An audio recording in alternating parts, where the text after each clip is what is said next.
নমস্কার, আপনারা শুনছেন রবীন্দ্রনাথ ঠাকুরের ছোট গল্প পোস্টমাস্টার। প্রথম কাজ আরম্ভ করিয়াই উলাপুর গ্রামে পোস্টমাস্টারকে আসিতে হয়। গ্রামটি অতি সামান্য, নিকটে একটি নীলকুঠি আছে, তাই কুঠির সাহেব অনেক জোগাড় করিয়া এই নতুন পোস্ট অফিস স্থাপন করাইয়াছে। আমাদের পোস্টমাস্টার কলিকাতার ছেলে।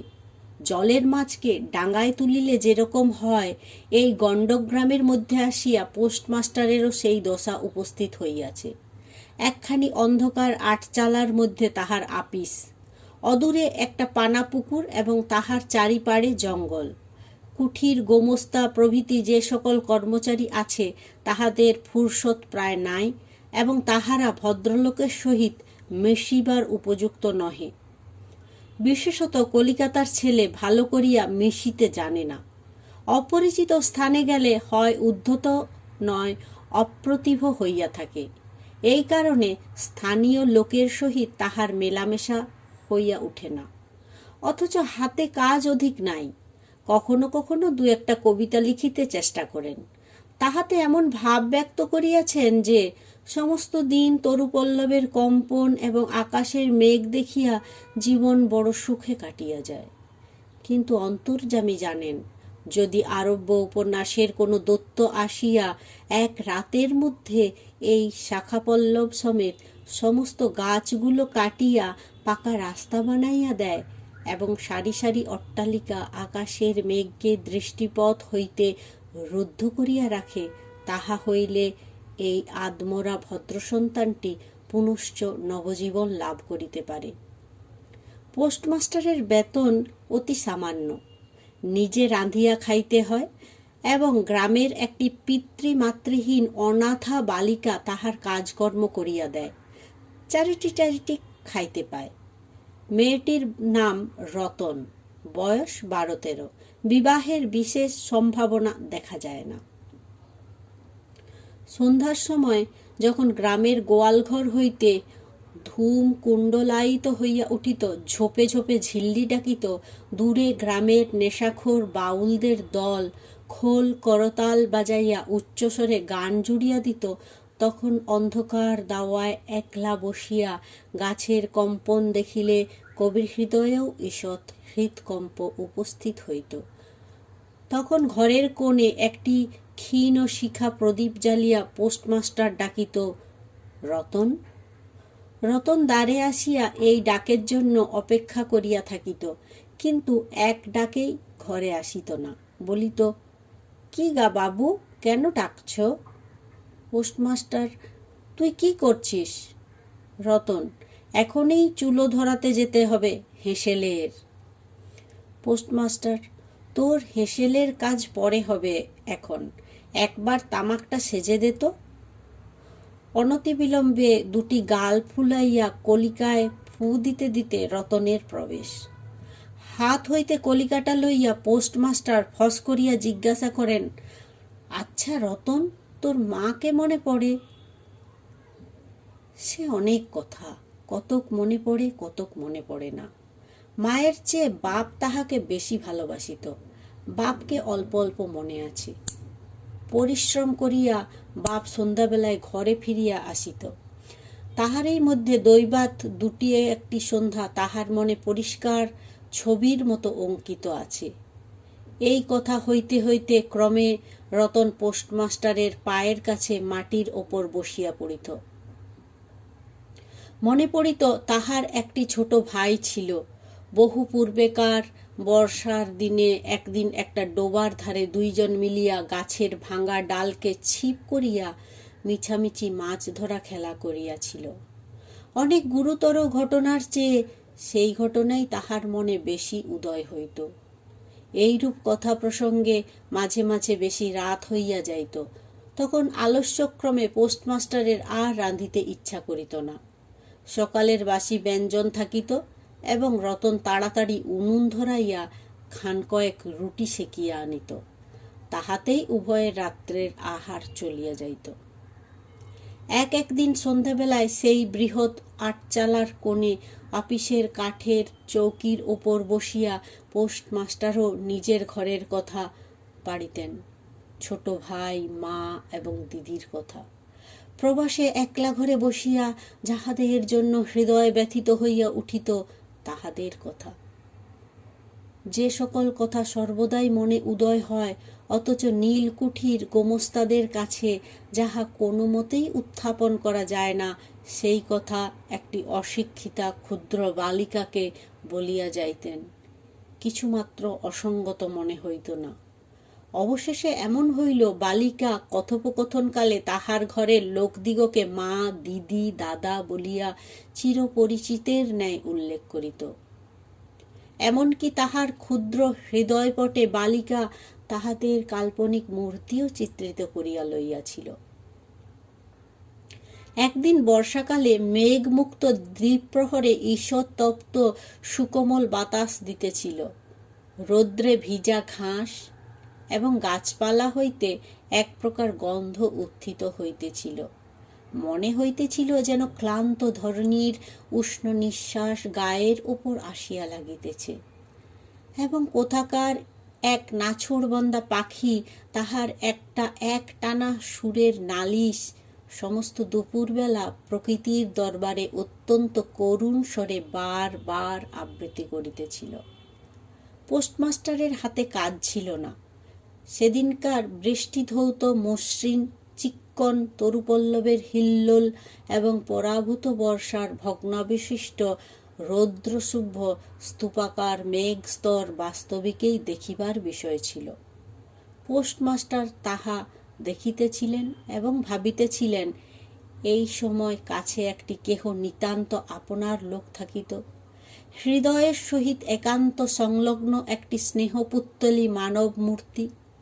ক্রমে মনে হইতে লাগিল, সেই পাখি ওই কথাই বারবার বলিতেছে, এবং এই জনহীন তরুচ্ছায়া নিমগ্ন মধ্যাহ্নের পল্লব মর্মরের অর্থ এতটাই ঐরূপ। কেহ বিশ্বাস করে না এবং জানিতেও পারে না, কিন্তু ছোট পল্লীর সামান্য বেতনের সাব পোস্টমাস্টারের মনে গভীর নিস্তব্ধ মধ্যাহ্নে দীর্ঘ ছুটির দিনে এইরূপ একটা ভাবের উদয় হইয়া থাকে। পোস্টমাস্টার একটা দীর্ঘ নিঃশ্বাস ফেলিয়া ডাকিল, রতন। রতন তখন পেয়ারা তলায় পা ছড়াইয়া দিয়া কাঁচা পেয়ারা খাইতেছিল। প্রভুর কণ্ঠস্বর শুনিয়া অবিলম্বে ছুটিয়া আসিল, হাঁপাইতে হাঁপাইতে বলিল, দাদাবাবু ডাকছ? পোস্টমাস্টার বলিলেন, তোকে আমি একটু একটু করে পড়তে শেখাবো বলিয়া সমস্ত দুপুরবেলা তাহাকে লইয়া সরে অ সরে আ বলিলেন, এবং এইরূপে অল্পদিনেই যুক্ত অক্ষর উত্তীর্ণ হইলেন।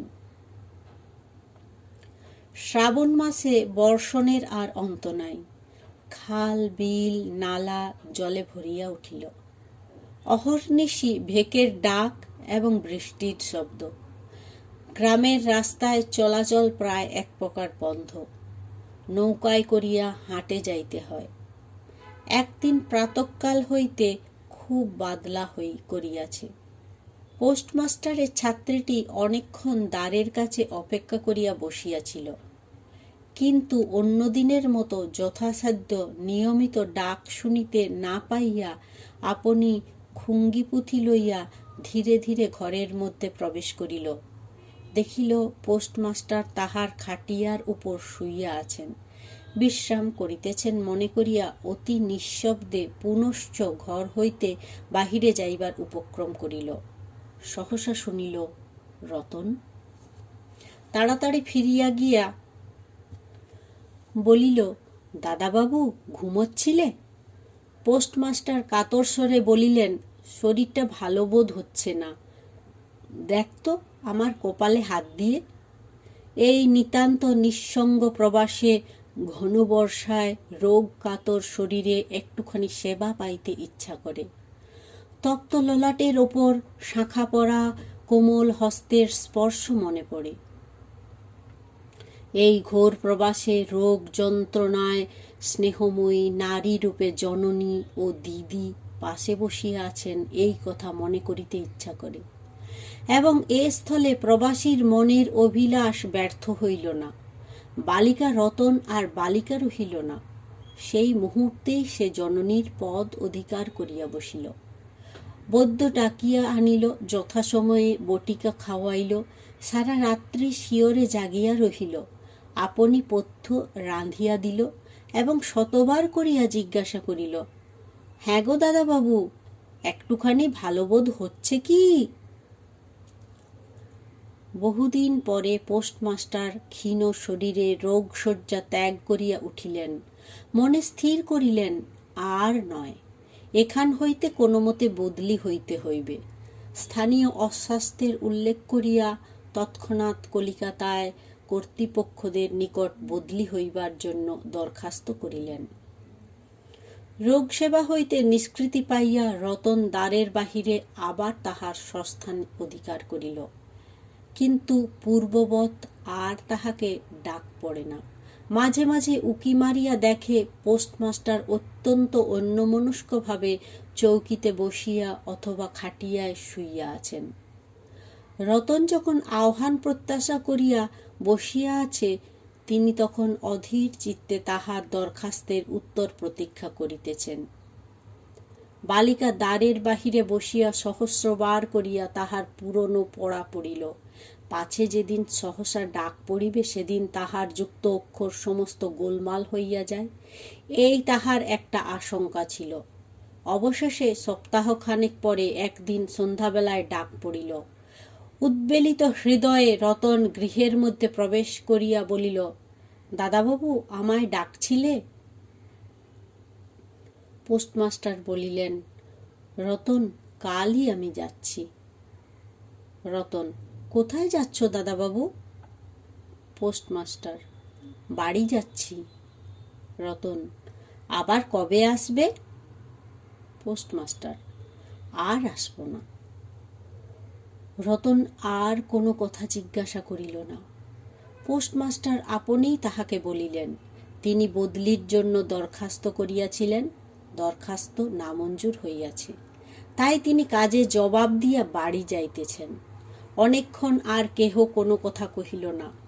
মিটমিট করিয়া প্রদীপ জ্বলিতে লাগিল এবং এক স্থানে ঘরের জীর্ণ চাল ভেদ করিয়া একটি মাটির সরার ওপর টপ টপ করিয়া বৃষ্টির জল পড়িতে লাগিল।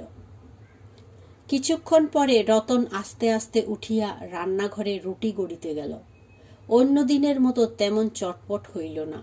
বোধ করি মধ্যে মধ্যে মাথায় অনেক ভাবনা উদয় হইয়াছিল।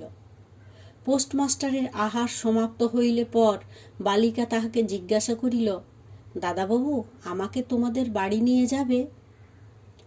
পোস্টমাস্টার হাসিয়া কহিলেন, সে কি করে হবে?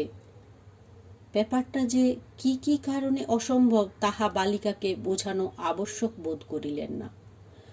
সমস্ত রাত্রি স্বপ্নে এবং জাগরণে বালিকার কানে পোস্টমাস্টারের হাস্যধ্বনির কণ্ঠস্বর বাজিতে লাগিল, সে কি করে হবে।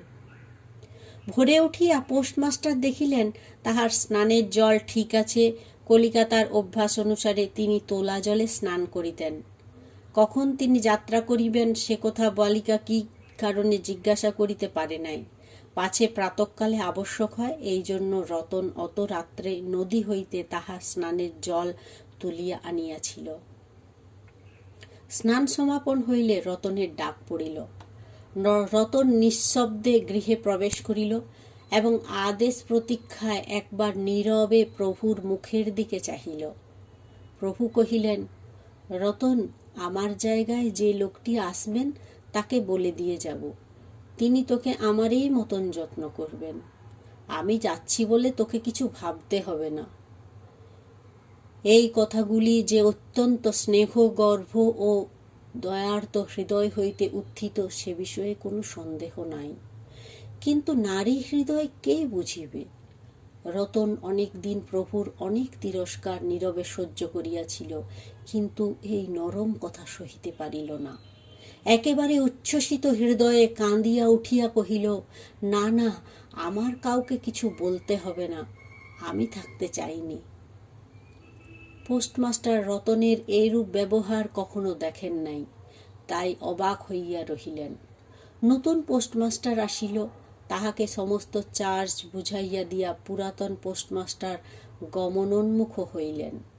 যাইবার সময় রতনকে ডাকিয়া বলিলেন, রতন, তোকে আমি কখনো কিছু দিতে পারিনি, আজ যাবার সময় তোকে কিছু দিয়ে গেলাম, এতে তোর দিন কয়েক চলবে।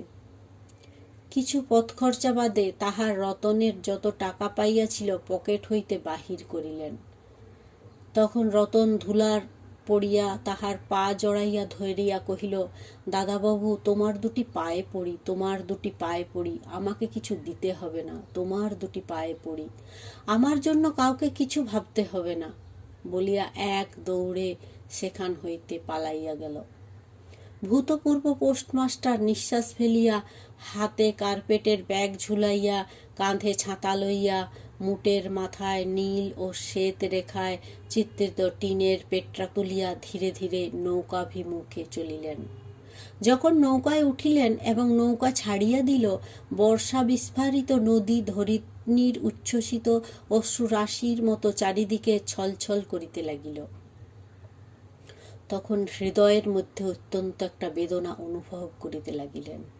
একটি সামান্য গ্রাম্য বালিকার করুণ মুখচ্ছবি যেন এক বিশ্বব্যাপী বৃহৎ অব্যক্ত মর্ম কথা প্রকাশ করিতে লাগিল। একবার নিতান্ত ইচ্ছা হইল ফিরিয়া যাই, জগতের ক্রোড় বিচ্যুত সেই অনাথিনীকে সঙ্গে করিয়া লইয়া আসি। কিন্তু তখন পালে বাতাস পাইয়াছে, বর্ষার স্রোতে খরতর বেগে বহিতেছে, গ্রাম অতিক্রম করিয়া নদীকূলে শ্মশান দেখা দিয়েছে, এবং নদী প্রবাহে ভাসমান পথিকের উদাস হৃদয়ে এই তত্ত্বের উদয় হইল, জীবনে এমন কত বিচ্ছেদ, কত মৃত্যু আসে, ফিরিয়া ফল কি, পৃথিবীতে কে কাহার। কিন্তু রতনের মনে কোনো তত্ত্বের উদয় হইল না। সেই পোস্ট অফিস গৃহের চারিদিকে কেবল অশ্রু জলে ভাসিয়া ঘুরিয়া ঘুরিয়া বেড়াইতেছিল। বোধ করি তাহার মনে ক্ষীণ আশা জাগিতেছিল, দাদাবাবু যদি ফিরিয়া আসে। সেই বন্ধনে পড়িয়া কিছুতেই দূরে যাইতে পারিতেছিল না। হায় বুদ্ধিহীন মানব হৃদয়, ভ্রান্তি কিছুতেই ঘোচে না। যুক্তিশাস্ত্রের বিধান বহু বিলম্বে মাথায় প্রবেশ করে, প্রবল প্রমাণকেও অবিশ্বাস করিয়া মিথ্যা আশাকে দুই বাহু পাশে বাঁধিয়া বুকের ভিতরে প্রাণপণে জড়াইয়া ধরা যায়। অবশেষে একদিন সমস্ত নাড়ি কাটিয়া হৃদয়ের রক্ত শুষিয়া সে পলায়ন করে। তখন চেতনা হয় এবং দ্বিতীয় ভ্রান্তিপাশে পড়িবার জন্য চিত্ত ব্যাকুল হইয়া ওঠে। নমস্কার, আপনারা এতক্ষণ শুনছিলেন রবীন্দ্রনাথ ঠাকুরের ছোট গল্প পোস্টমাস্টার। এই অসাধারণ গল্পটি পাঠ করলাম। আপনাদের যদি ভালো লাগে অবশ্যই লাইক শেয়ার করবেন এবং চ্যানেলটি সাবস্ক্রাইব করবেন, আর আপনাদের গুরুত্বপূর্ণ মন্তব্য অবশ্যই লিখে জানাবেন। নমস্কার।